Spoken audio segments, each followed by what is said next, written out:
இயேசு கிறிஸ்துவின் நாமத்தினாலே மீண்டும் உங்களுக்கு சத்திய நேரம் நிகழ்ச்சியிலே உங்களை பார்ப்பதிலே மிகுந்த மகிழ்ச்சி அடைகிறோம். கடந்த நாளிலே சத்தியத்தை அறிகிற அறிவு நம்மளை விடுதலையாக்கும் என்ற செய்தியின் அடிப்படையிலே நாம் பார்த்து கொண்டிருக்கிறோம். நம்முடைய செய்தியினே ஆதாரமாக கலாத்தியர் நிருபத்தை நாம் படித்து கொண்டிருக்கிறோம். முதல் அதிகாரத்திலே மாபெரும் அந்த நற்செய்தி, சத்தியமாகிய அந்த நற்செய்தி, அது நம்மளுக்கு விடுதலை அளிக்கிறது.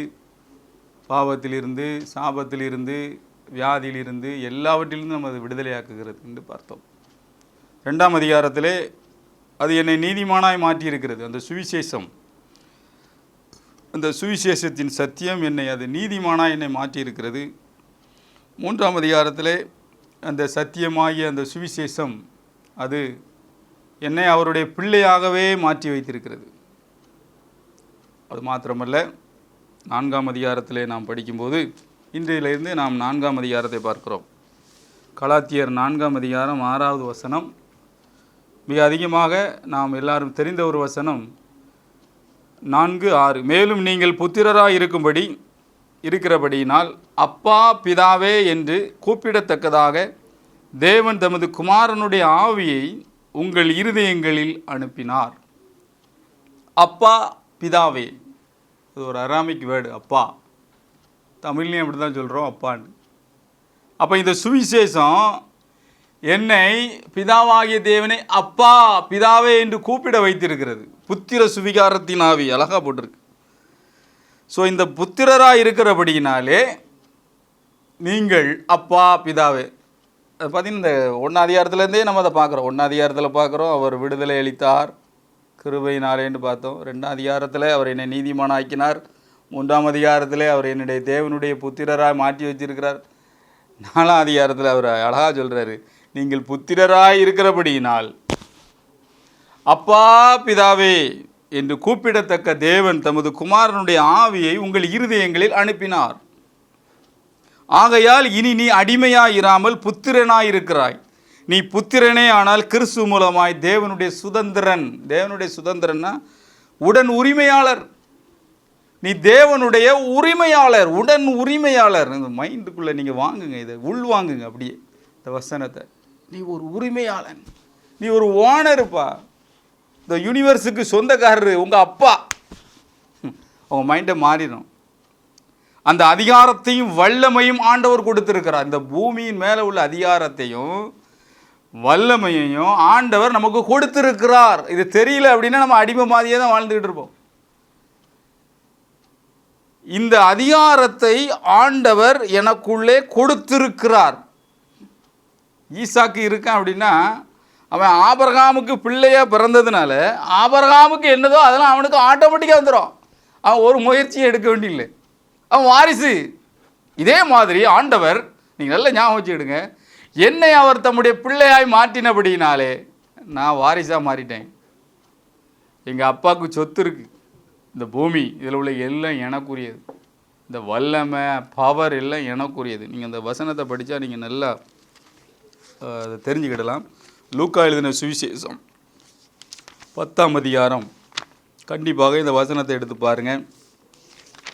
உங்கள் கண்ணில் இந்த வசனம் தெரியும். லூக்கா 10ஆம் அதிகாரம், லூக்கா எழுதின சுவிசேஷம் 10ஆம் அதிகாரம் 19வது வசனத்தை நான் வாசிக்கிறேன். லூக்கா 10:19. இதோ சர்ப்பங்களையும் தேள்களையும் மிதிக்கவும் சத்துருனுடைய சகல வல்லமையையும் மேற்கொள்ளவும் உங்களுக்கு அதிகாரம் கொடுக்கிறேன். அத்தாரிட்டி.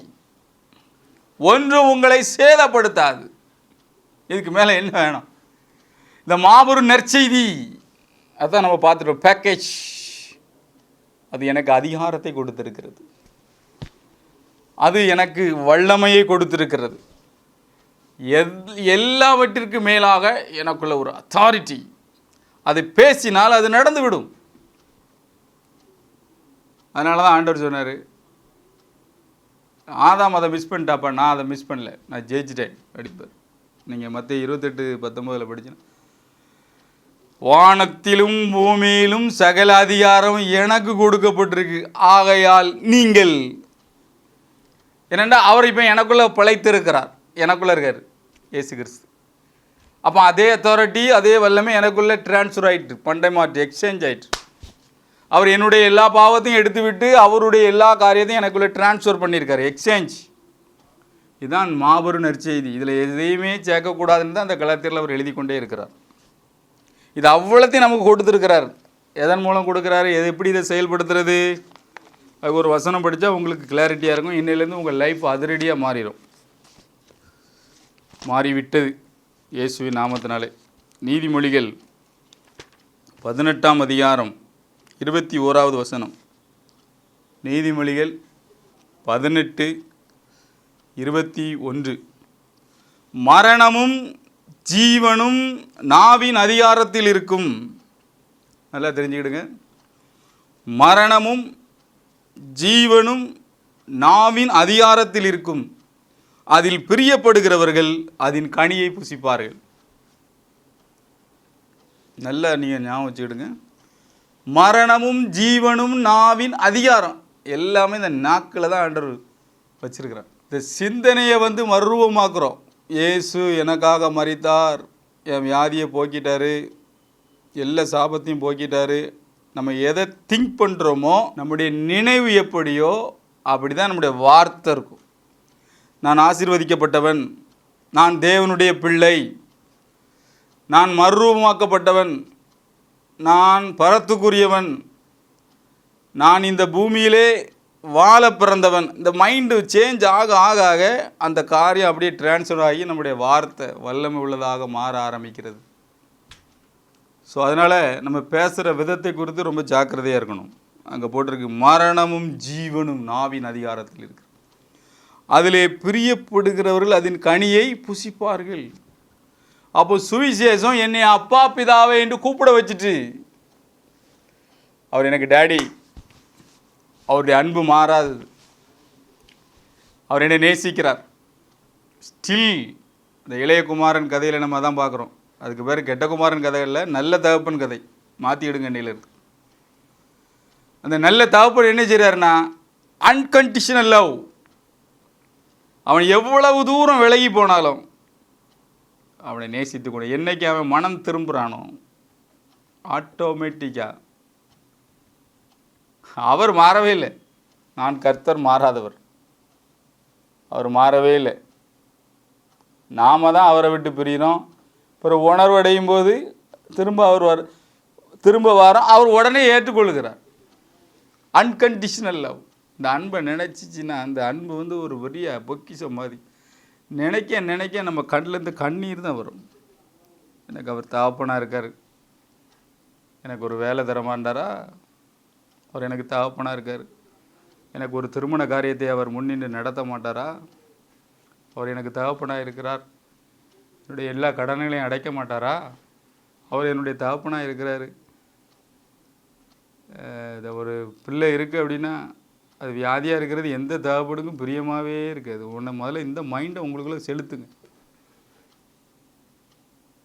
நம்ம அநேக நேரம் வியாதியை தேவ சித்தன்னு எடுக்கும்.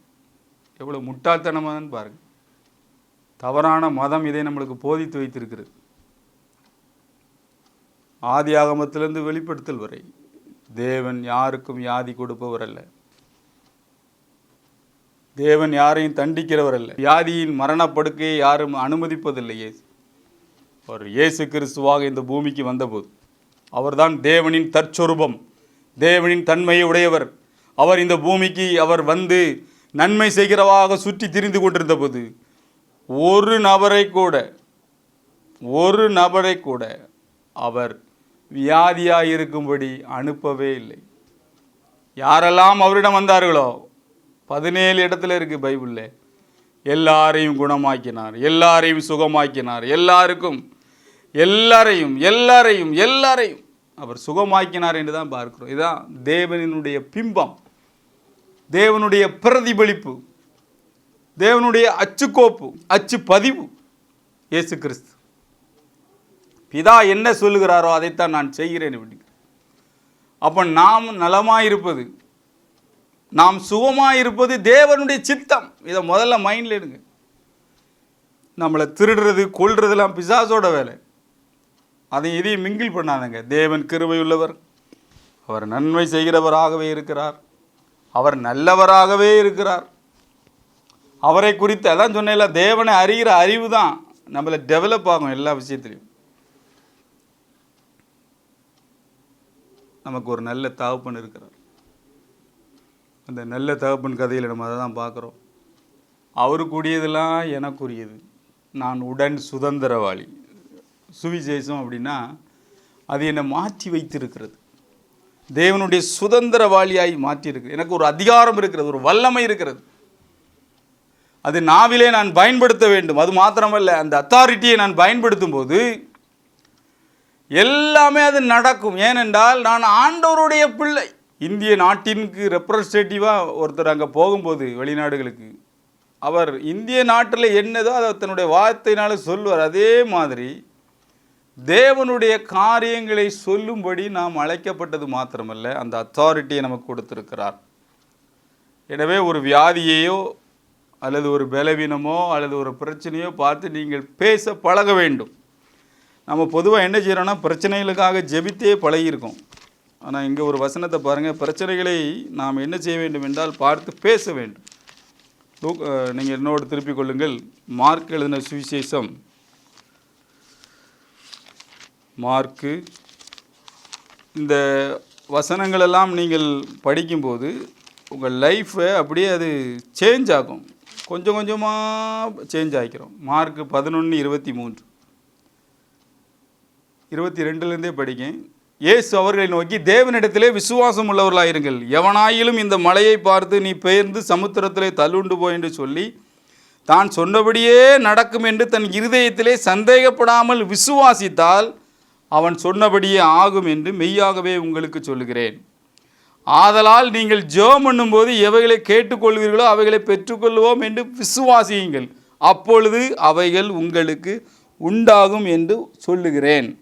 நீங்கள் நின்று ஜெபம் பண்ணும்போது ஒருவன் பேரில் யாதொரு குறை உண்டாயிருக்குமானால் பரலோகத்தில் இருக்கிற உங்கள் பிதா உங்கள் தப்பிதங்களை உங்களுக்கு மன்னிக்கும்படி அந்த குறையை அவனுக்கு மன்னியுங்கள்.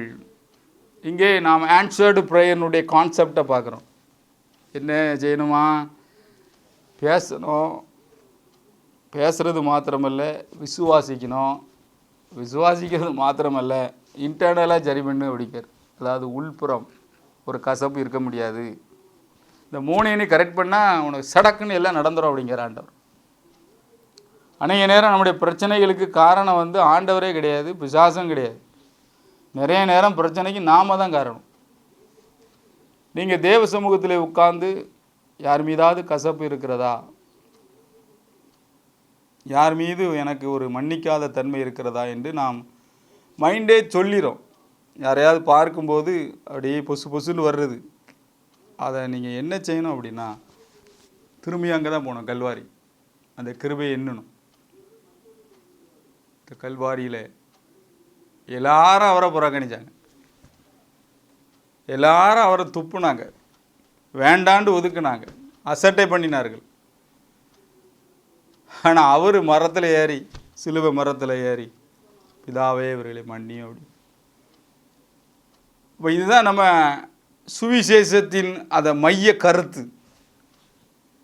மனிதர்கள் நம்மளை வெறுக்கலாம், மனிதர்கள் நம்மளை தூசிக்கலாம், மனிதர்கள் நம்மளை கைவிடலாம், மனிதர்கள் நம்மளை வசைபாடலாம், நம்மளை புறங்கொள்ளலாம், வேண்டாம் என்று புறமே தள்ளலாம். ஆனால் நாம் என்ன செய்யணும் அப்படின்னா, நம்ம தேவனுடைய பிள்ளைகளா. சப்ஜெக்ட் அதான். சுவிசேஷன் என்னென்னா, எங்கள் அப்பா ஆண்டவர், நான் அப்பா மாதிரி தான் இருக்க முடியும். அப்பா என்னென்னா, நல்லோர் மேலும் தீயோர் மேலும் மழையை பெய்ய பண்ணுகிறார். அவர் நன்றி அறிதல் இல்லாதவர்களுக்கும் துரோகிகளுக்கும் நன்மை செய்கிறார். நம்ம குடும்பங்களில் நான் சின்ன வயசுலேருந்தே இவனை படிக்க வச்சேன், இப்போ பெரியாளான உடனே என்னை கண்டிட மாட்டேங்க அப்படி சொல்லவே கூடாது. அது கெட்ட வார்த்தை வேணாம். உங்கள் வேலை நன்மை செய்கிறது தான். நன்றியை எதிர்பார்க்கறது அல்லது அதுக்கு ஒரு பலனை எதிர்பார்த்துக்கிட்டு இருந்தீங்கன்னா இந்த பூமியோடு அது முடிஞ்சு போகும். நன்மை செய்கிறவன் தேவனால் உண்டாயிருக்கிறான். நல்லா நீங்கள் ஞாபகம் வச்சுடுங்க. தேவன் நம்மளை எதிர்பார்த்து எதுவுமே செய்வதில்லை. இன்றும் காற்றை கொடுத்து கொண்டிருக்கிறார் 600 கோடி மக்களுக்கும். கடலை அப்படியே செட் பண்ணி வைத்திருக்கிறார். மழையை பெய்ய பண்ணுகிறார், சூரியனை அவர் தந்து கொண்டே இருக்கிறார். அந்த அப்பாவுக்கு நான் பிள்ளை. அதான் நற்செய்தி. அதனால் உலக மனிதர்கள் வாழ்கிற மாதிரி நான் வாழ முடியாது. ஏனென்றா என்னுடைய தகப்பன் வானத்தையும் பூமியும் படைத்த சற்குணம் நிறைந்த பூரணமான தேவனுடைய என்னுடைய தேவன், என்னுடைய அப்பா அப்படிப்பட்டவர். அதனால் நானும் அப்படி மாறணும் என்கிற தாட் எனக்குள்ளே வரணும். அதுதான் அந்த சுவிசேஷம் நமக்கு செய்யுது. அப்பா பிதாவே அந்த குமாரனின் ஆவியை நமக்கு கொடுத்துட்டாரு, நமக்கு அதிகாரம் கொடுத்துருக்காரு, வல்லமை கொடுத்துருக்கிறாரு. எதுக்கு? மக்களை வாழ வைக்க. அப்போ நீங்கள் ஒரு ஜெபத்தில் என்ன செய்யணும் அப்படின்னா, ஒரு பிரச்சனை வரும்போது இயேசுவின் நாமம், அது வெளியேறப்பட்ட நாமம் தான் நமக்கு கல்வாரியில் கொடுக்கப்பட்டது. எல்லாத்துக்கும் ஒரு கேன்சரு அல்லது ஒரு ப்ரெஷரு, ஒரு சுகரு அல்லது எந்த ஒரு நாமத்தை விட பெரிதான வல்லமை உள்ள நாமம் தான் இயேசுவின் நாமம். ஒருவேளை சுகரில் உங்களுக்கு புண்ணு வந்திருக்கலான்னு சொல்லுங்கள், அதை பார்த்து இயேசுவின் நாமத்தினாலே, இயேசுவின் நாமத்தினாலே இந்த வியாதியை வெளியே போ அப்படின்னு சொல்லுங்கள். மழையை பார்த்து பேசுங்க. அது போக மாட்டேங்குது, உடனே அடுத்த ஸ்டெப்புக்கு வாங்க, அதை விசுவாசிங்க. ஏசு கிறிஸ்து நோயை எனக்கு சுகமாக்கிட்டார். திரும்பியும் போக மாட்டேங்குது, மூணாவது ஸ்டெப் இருக்குது. உங்கள் பெரியப்பாட்டை நீங்கள் சண்டை போட்டிருக்கலாம், சித்தப்பாட்டை பேசாமல் இருக்கலாம், அல்லது மனைவியோடு கருத்து வேற்றுமையின்றி நீங்கள் வாழ்ந்து கொண்டிருக்கலாம், வேற்றுமையோடு வாழ்ந்து கொண்டிருக்கலாம். ஸ்டெப் பை ஸ்டெப்பாக இருக்குது, அதையே செய்து பாருங்கள். வேதம் தெளிவாக இருக்குது. இதுக்கு மேலே ஒன்றும் வெளிச்சம் பேசு, நடக்கும் விசுவாசத்தா. அப்படி இல்லைன்னா உன்ட்ட ஒரு கசப்பு கடத்த கசப்பை கரெக்ட் பண்ணு அப்படிங்கிறாண்டவர். ஏனென்றால் தேவனுடைய பிள்ளை தேவன் மாதிரி தான் இருக்க முடியும். அவர் சிலுவையில் ஏறி என்ன செய்கிறார் அப்படின்னா, பிதாவே இவர்களுக்கு மன்னியும், தாங்கள் செய்கிறது இன்னதென்று அறியாதிருக்கிறார்களே. அப்படி அவர் சொல்லு கொண்டு இருக்கும்போது தான் நீங்கள் பார்த்தீங்கன்னா, நல்ல இதை ஒருத்தன் பண்ணி கொண்டு இருக்கும்போது தான் அங்கே பக்கத்தில் ஒருத்தவனுக்கு மனமாற்றம் வருது. ஆண்டவரே உங்களுடைய ராஜ்யத்தில் வரும்போது என்னை நினச்சிக்கிடுங்க அப்படிங்க. உங்களுடைய வாழ்க்கை மாற்றம், உங்களுடைய அந்த கருத்து பரிமாற்றம், நான் நீதிமான், நான் தேவனுடைய பிள்ளை என்கிற அந்த மாற்றம் என்னுடைய சக மனிதர்களை பாதிக்கிறது. ஒன்றுமே சொல்லலை, அவன் மனம் மாறிட்டான். என்ன தரமா ஆண்டவர் சொன்னார், இன்றைக்கு நீ என்னோடு கூட பரதீசில் இருப்பாய். Life change. அந்த மாற்றம் அது ஆத்துமாக்களை ஆதாயம் பண்ணணும். நீங்கள் ஒன்றுமே செய்யாமலே அந்த பவர் ரிலீஸ் ஆகும், உங்கள்கிட்ட இருந்து வல்லமை ரிலீஸ் ஆகும். ஏனென்றால் உங்களிடத்திலே கசப்பு இல்லை. நம்ம எல்லாருடைய பிரச்சனை என்னென்னா, கசப்போடையே ஊழிஞ்சியே பழகியிருக்கோம், ஒரு வைராக்கியத்தோடையே ஊழிஞ்சியே பழகியிருக்கோம். நமக்கு தெரில. ஏனென்றால் பிசாசு நம்முடைய கண்ணை குருடாகியிருக்கான். தேவ சாயலை உண்டாக்கக்கூடிய சுவிசேஷம் நம்ம கையில் இருக்குது. அது என்ன தேவ சாயல்? எங்கள் அப்பா எப்படியோ அப்படி தான் நான் இருக்க முடியும். அவர் நன்றி அறிதல் இல்லாதவர்களுக்கும் துரோகிகளுக்கும் காட்டி கொடுக்கிறவர்களுக்கும் அவர் நன்மை செய்கிறார். யூதாசகாரத்து கூட அவர் சிநேகிதனே அப்படிங்கிறார். இதுதான் அந்த இயேசு கிறிஸ்துவை போல வாழுகிறது. நம்ம இங்கே தான் மிஸ் ஆகிறோம். நம்ம ஜெபம் பண்ணுறோம், அதிகாரத்தில் என்ன செய்கிறோம், கட்டளை போடுறோம், எல்லாம் செய்கிறோம், ஒரு கசப்பை உள்ளே வச்சுருக்கோம். பிசாசுக்கு அங்கே இடம் கொடுக்கும். வேதம் தெளிவாக போட்டிருக்கு, பிசாசுக்கு இடம் கொடுக்காதீர்கள்.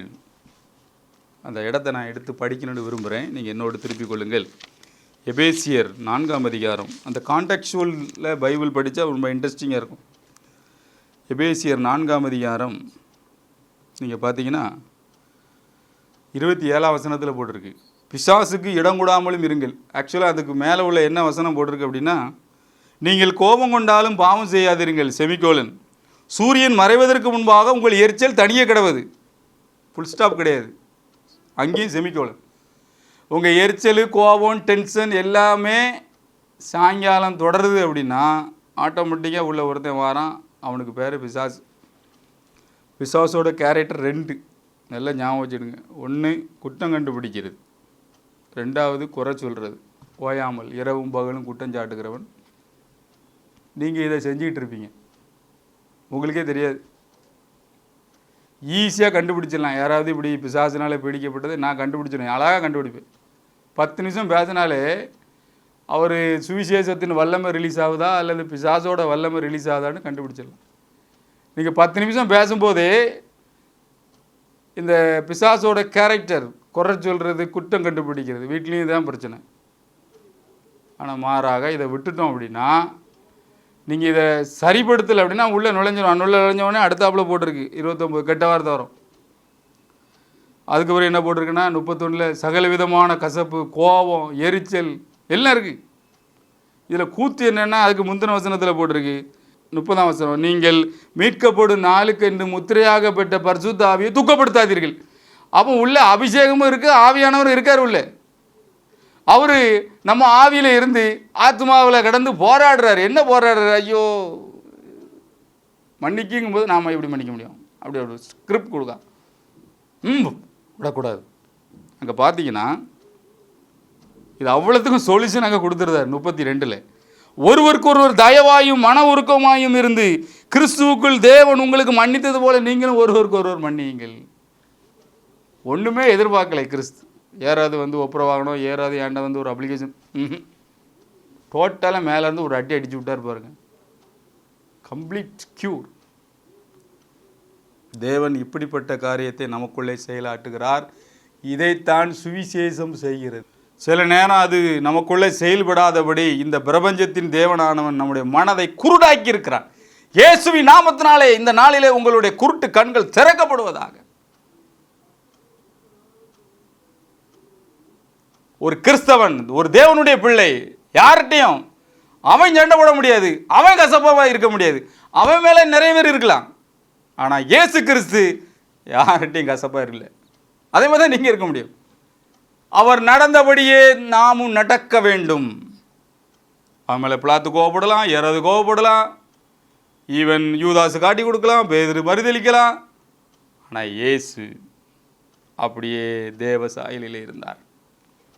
அதனால தான் அவர் போட்டிருக்கு 5ஆம் அதிகாரம் 1. ஆக்சுவலாக இதில் அதிகார பிரிவு வரக்கூடாது, கண்டினியூஸ் தான். ஆதலால் 5:1 நீங்கள் பிரியமான பிள்ளைகளைப் போல தேவனை பின்பற்றுவர்களாகி.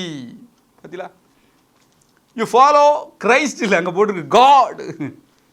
இந்த மன்னிப்புன்னு வரும்போது தேவன் வந்து அவ்வளோக்குள்ள அங்கே பாருங்கள், கிறிஸ்து நமக்காக தம்மை தேவனுக்கு சுகந்த வாசனையான காணிக்காமல் பலியாக ஒப்பு கொடுத்தது போல் நம்மில் அன்பு கூர்ந்தது போல நீங்களும் அன்பிலே நடந்து கொள்ளுங்கள்.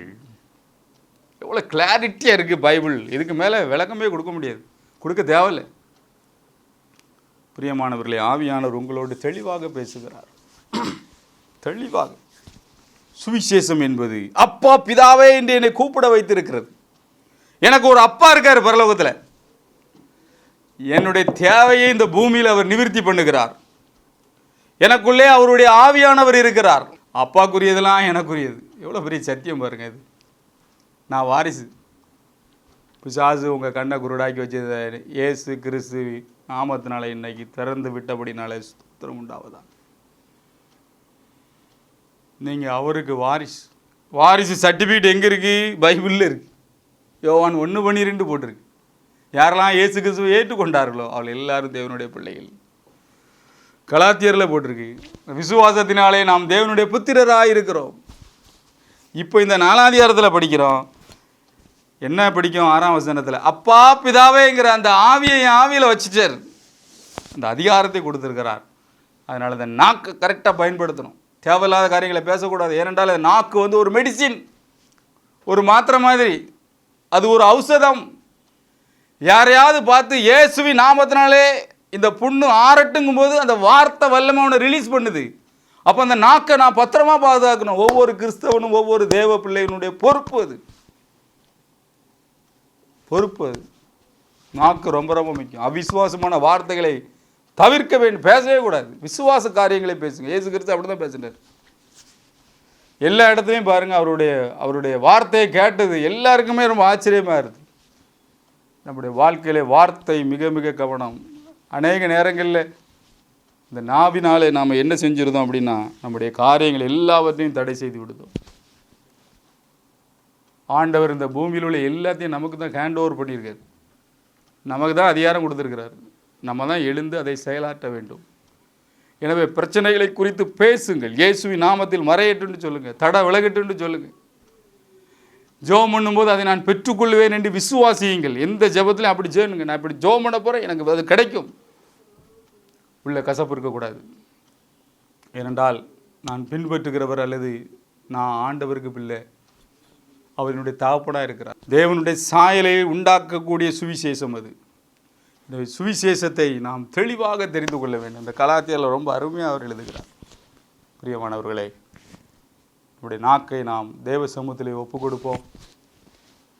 24 hours தூங்கினாலும் சரி, படுத்தாலும் சரி, வேலை செஞ்சிட்டு இருந்தாலும் சரி, அனாய்டிங்களே இருக்க பழகுங்க. அந்த அந்நிய பாஷை பேசி இந்த நாக்கு தேவ சமூகத்தில் நம்ம ஆவியும் தேவ ஆவியும் ஜாயிண்ட் ஆகி அப்படி தேவனுடைய பிரசன்னத்திலே இருக்க பழகு.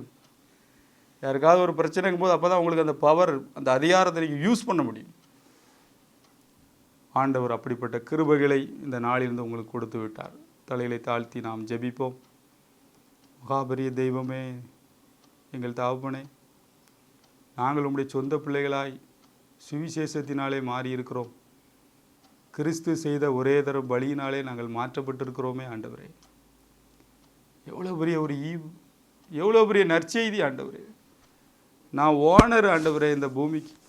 அவ்வளவுத்தையும் எனக்கு ஹேண்ட் ஓவர் பண்ணி அதிகாரம் கொடுத்துருக்கீங்க ஆண்டவரே.